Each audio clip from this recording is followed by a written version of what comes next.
Assalamualaikum warahmatullahi wabarakatuh.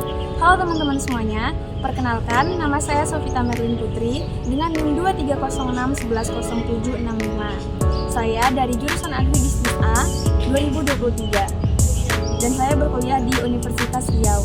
Video kali ini saya buat dalam rangka memenuhi mata kuliah yaitu Penyuluhan dan Komunikasi Pertanian yang diampu oleh Bapak Mekki Herlon SPMSI. Nah, pada video kali ini saya akan membahas mengenai faktor eksternal dan faktor internal yang mempengaruhi proses adopsi inovasi.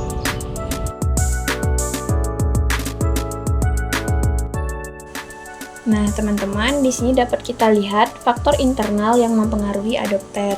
Di sini ada 3 faktor nih, teman-teman. Yang pertama itu karakteristik pribadi. Nah, faktor ini mencakup sifat dan karakter unik setiap individu, seperti tingkat pendidikan, pengalaman, usia, dan keterampilan. Misalnya, seorang petani muda yang memiliki latar belakang pendidikan lebih tinggi mungkin akan lebih terbuka terhadap inovasi baru dibandingkan dengan petani yang lebih tua dan kurang berpendidikan. Nah, terus di sini ada motivasi dan persepsi nih.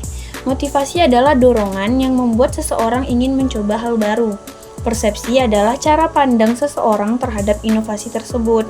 Nah, jika inovasi dianggap bermanfaat atau mampu meningkatkan hasil kerja mereka, maka motivasi untuk mengadopsi inovasi akan meningkat. Sebaliknya, jika dianggap kurang relevan atau sulit dipahami, motivasi untuk mengadopsi akan menurun. Terus selanjutnya, yang ketiga yaitu kemampuan finansial dan teknis. Nah, faktor ini sangat penting dalam proses adopsi.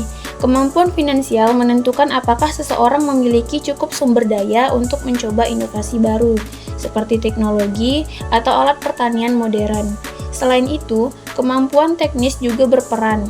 Inovasi yang membutuhkan keterampilan khusus mungkin lebih sulit diadopsi jika adopter kurang memahami cara penggunaannya. Nah, pada slide selanjutnya ini ada faktor eksternal yang mempengaruhi proses adopsi inovasi. Di sini terdapat 4 faktor, yaitu yang pertama adalah lingkungan sosial dan ekonomi. Nah, kondisi sosial dan ekonomi di sekitar adopter mempengaruhi kemampuan mereka untuk mengadopsi inovasi. Misalnya nih, petani di daerah dengan dukungan ekonomi yang baik mungkin lebih mudah mendapatkan akses ke inovasi dibandingkan dengan petani di daerah miskin gitu. Terus yang kedua itu ada dukungan pemerintah dan institusi. Nah, pemerintah dan institusi lainnya dapat memberikan dukungan berupa pelatihan, subsidi, atau bantuan teknis. Dukungan semacam ini dapat membuat inovasi lebih mudah diakses dan diadopsi oleh masyarakat. Yang ketiga, faktor budaya dan tradisi lokal. Nah, budaya dan tradisi setempat juga berpengaruh dalam adopsi inovasi. Di beberapa tempat, perubahan seringkali sulit diterima jika tidak sesuai dengan nilai budaya dan tradisi lokal. Contohnya, metode tanam baru mungkin akan lebih mudah diterima jika tidak bertentangan dengan kebiasaan bertani yang sudah turun-temurun. Lalu yang keempat, pengaruh komunitas. Nah, komunitas dan kelompok sosial seperti kelompok tani atau tokoh masyarakat dapat menjadi agen penting dalam proses adopsi. Karena komunitas memberikan dukungan, orang-orang biasanya lebih percaya diri untuk mencoba inovasi baru. Nah, di sini pada slide selanjutnya ada sifat adopsi inovasi dan ciri inovasi. Pertama ada keunggulan relatif. Keunggulan relatif mengacu pada seberapa besar inovasi tersebut lebih baik dibandingkan metode ataupun teknologi yang sudah ada sebelumnya. Inovasi dengan keuntungan yang jelas akan lebih menarik bagi adopter sendiri. Nah, lalu yang kedua itu ada dapat diuji coba. Kemampuan untuk menguji inovasi dalam skala kecil memungkinkan adopter untuk mencoba tanpa mengambil resiko yang besar. Hal ini memberikan keyakinan kepada adopter sendiri bahwa inovasi tersebut bisa diterapkan dengan baik. Lalu selanjutnya yang ketiga yaitu kompleksitas. Kompleksitas adalah seberapa rumit inovasi tersebut. Semakin kompleks atau sulit untuk dipahami, maka adopsinya akan semakin sulit, terutama bagi adopter yang tidak memiliki latar belakang teknis ataupun pemahaman terkait dengan adopsi inovasi ini sendiri. Terus yang keempat itu ada kesesuaian. Kesesuaian adalah tingkat kesesuaian inovasi dengan nilai, kebutuhan, dan kondisi adopter. Semakin cocok inovasi dengan situasi lokal, maka semakin besar kemungkinan inovasi tersebut diadopsi. Terus yang kelima itu ada dapat diamati. Jika hasil dari inovasi dapat terlihat dan diamati oleh orang lain, ini akan meningkatkan minat untuk mengadopsinya.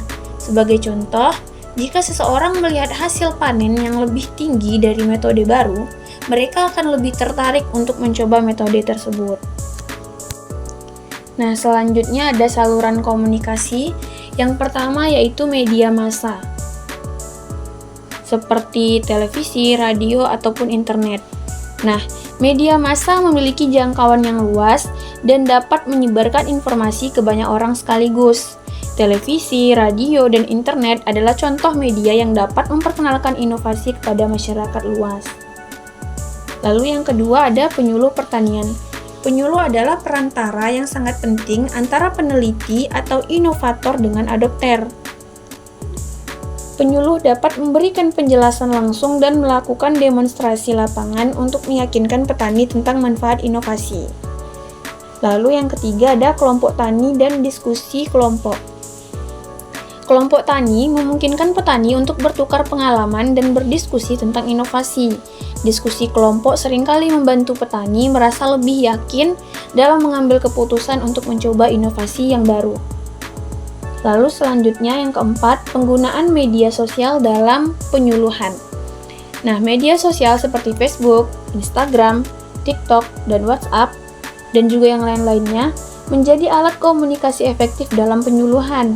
Media ini memudahkan penyuluh untuk menyampaikan informasi langsung ke masyarakat, khususnya generasi muda yang lebih aktif di media sosial. Lalu di sini ada ciri sistem sosial. Ada 4 cirinya. Yang pertama yaitu struktur sosial. Struktur sosial adalah cara masyarakat diorganisir dan bekerja sama. Dalam konteks adopsi inovasi, struktur sosial yang terbuka akan memudahkan penyebaran informasi dan inovasi. Lalu yang kedua ada kepemimpinan. Kepemimpinan yang baik dapat mendorong anggota masyarakat untuk mengadopsi inovasi.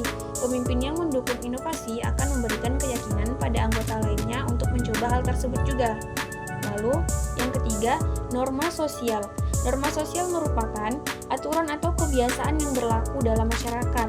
Norma sosial bisa mendukung atau menghambat adopsi inovasi, tergantung apakah inovasi tersebut sesuai dengan nilai yang dianut dari masyarakat tersebut. Lalu yang keempat itu ada agen perubahan. Nah, agen perubahan adalah individu atau kelompok yang memiliki perubahan besar dalam masyarakat dan seringkali menjadi penggerak dalam adopsi inovasi. Misalnya, tokoh masyarakat atau pemimpin kelompok tani. Lalu, di sini dapat kita lihat sumber informasi. Nah, sumber informasi ini terbagi menjadi 2. Yang pertama yaitu faktor internal dan faktor eksternal. Untuk faktor internal sendiri itu merupakan pengalaman pribadi, pengetahuan, dan jaringan sosial individu berpengaruh terhadap keputusannya. Orang biasanya cenderung mengikuti inovasi yang mereka anggap bermanfaat dari pengalaman sebelumnya. Nah, selanjutnya kalau faktor eksternal, yaitu sumber eksternal seperti media massa dan juga dari penyuluh, memberikan informasi objektif mengenai inovasi yang sedang diperkenalkan. Ini memberikan gambaran luas mengenai manfaat dan cara penerapan inovasi tersebut kepada petani. Sebagai contoh nyata, berikut adalah jurnal yang membahas peran ketua kelompok tani dalam adopsi teknologi budidaya bawang merah di lahan pasir pantai, Kecamatan Sanden, Kabupaten Bantul. Nah, dalam penelitian ini ditemukan bahwa ketua kelompok tani berperan sebagai fasilitator yang membantu anggota kelompoknya dalam mengadopsi teknologi baru. Faktor-faktor seperti pendidikan ketua kelompok tani, motivasi, serta dukungan dari penyuluh pertanian menjadi kunci keberhasilan adopsi teknologi ini. Demikianlah presentasi saya mengenai faktor-faktor internal dan eksternal yang mempengaruhi proses adopsi inovasi. Semoga penjelasan ini dapat memberikan wawasan yang berguna mengenai bagaimana inovasi dapat diadopsi dalam sektor pertanian. Terima kasih atas perhatian teman-teman semuanya. Saya akhiri. Wassalamualaikum warahmatullahi wabarakatuh.